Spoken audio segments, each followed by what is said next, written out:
जन्म में ये राम नाम की कलम चढ़ी है आपके, और अब वो इतनी प्रबल होगी है कि आपके इतने पुण्य बन गए हैं कि परमात्मा ने आपको वो यथार्थ ज्ञान भी बता ही दिया।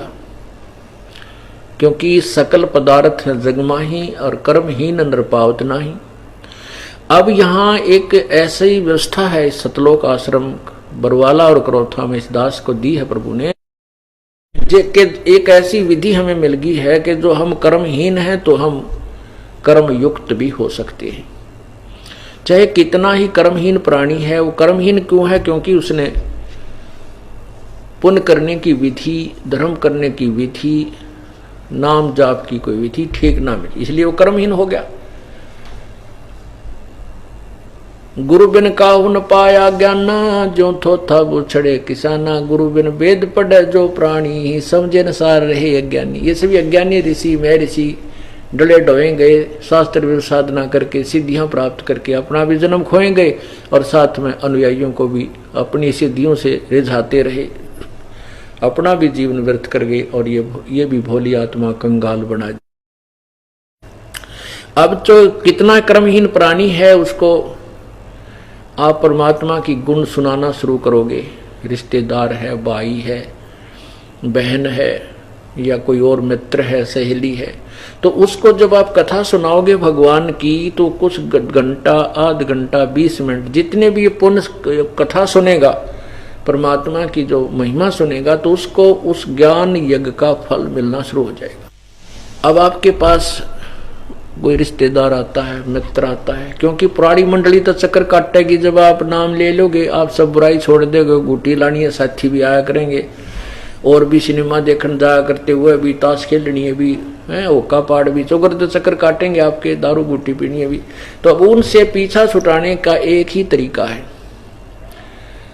5-4 मिनट तक औपचारिक बातें होती हैं, 10 मिनट गणत गणी, उसके बाद फिर और ही कथाएं शुरू होती है। कोई अपने डिंग मारता है, कोई किसी की सुनाता है, कोई अपने बेटे की कथा सुना होगा, कोई नो मेरी बेटी इतनी सुखी है, या हमारा भैंस इतना दूध, क्या कहने लग जाएंगे। तो उनकी 2-4 बातें सुनकर फिर अपनी सुनाना शुरू कर दे भगवान की कथा। वो हम वहाँ सत्संग में जाते हैं, मैंने तो एक ऐसा अनमोल ज्ञान सुना है, ऐसा कभी नहीं सुना था, ऐसे ऐसे। तो उससे 2 लाभ होंगे। यदि आपका मित्र है और आपका उद्धार उसका कराना चाहते हो तो आपका मित्र है। अपने मित्र का या भाई का, बहन का, रिश्तेदार का आप उपकार अवश्य करना चाहोगे और चाहिए भी। तो उसका उपकार इसी में है कि वो कथा सुने भगवान की और इस मार्ग को ग्रहण करे, अन्यथा वो आपके नहीं और वो आप उसके नहीं। आप मित्र नहीं हो उसके। यदि आपको कथा, आप उसको अपने मार्ग पर नहीं लगा रहे हो, आप भाई नहीं हो, आप बहन नहीं हो, आप पति नहीं, आप पत्नी नहीं, तो उसको कोशिश करे ये कथा सुनाने शुरू कर दे। अब आपको ये भी पता होगा कि तुलसी पिछले पाप ते हरिचर्चा ना भावे। कबीर परमात्मा कहते हैं, कबीर पिछले पाप से हरिचर्चा ना भावे, कहूंगा कह उठ चले ना और बात चलावे। अब उसका तो स्वभाव है, ये तो होगी प्रतिक्रिया कि परमात्मा की वाणी है कि या तो वो परमात्मा की कथा शुरू होते ही कदम लग जाएगा। जब उसने जानना जगह ना होगी, शाम का समय हो गया, रात काटनी पड़ेगी, तो वो आप सुनाओगे तो लटके लेने लग जाएगा, वो सो जाएगा। पड़ जा ठीक से, पांडा छूटा, अपनी भक्ति करो और सुना, इतने कथा सुनाओ। और आप कथा सुनाओगे जितने समय भी उसने सुना है आनाकानी करके, वो फल उसको अवश्य मिलेगा, क्योंकि वो ज्ञान यज्ञ का फल मिल गया, राहत मिली उसको कुछ उससे। उसके बाद अगर वो कोई नहीं सुनना चाहता, मान ले दिन में आ गया, पता है कि 2 घंटे मगज चाटेगा, तो उसको कथा सुनाना शुरू कर दो कि आपके उस दिन सत्संग है, आप जरूर चलिए, मैं आपको लेने आऊँगा। तो वो या तो आपकी कथा सुनेगा, ना उठ कर चला जाएगा। 2 तरीके हैं, या तो क्योंकि आपके घर पर रहोगे, वो इधर उधर की बात चलाओगा, फिर आप घुमा फिरा कर वही परमात्मा की चर्चा महिमा शुरू कर दोगे।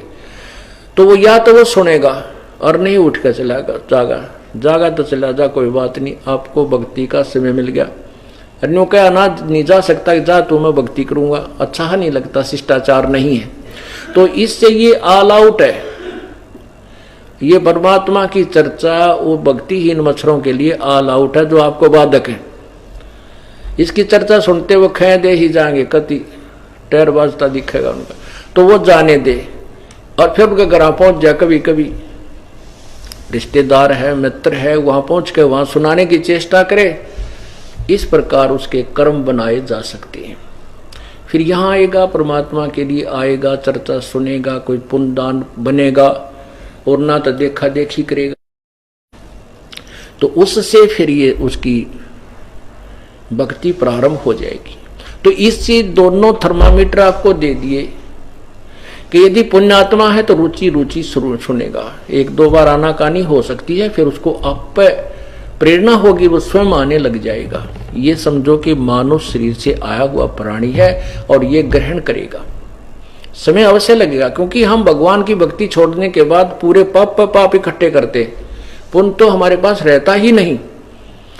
कहते हैं पृथ्वी ऊपर पग जो धारे है, करोड़ जीव एक दिन में मारे। ओए होए, इतने पाप हम एक पैर रखने में भी एक दिन में करोड़ों जीवों को मार करके विश्राम करते हैं। और उसको साफ करने का, उन पापों को नष्ट करने का कोई औषधि नहीं, कोई साबुन और पानी नहीं, तो मैला कपड़ा मैला ही होता जाता है।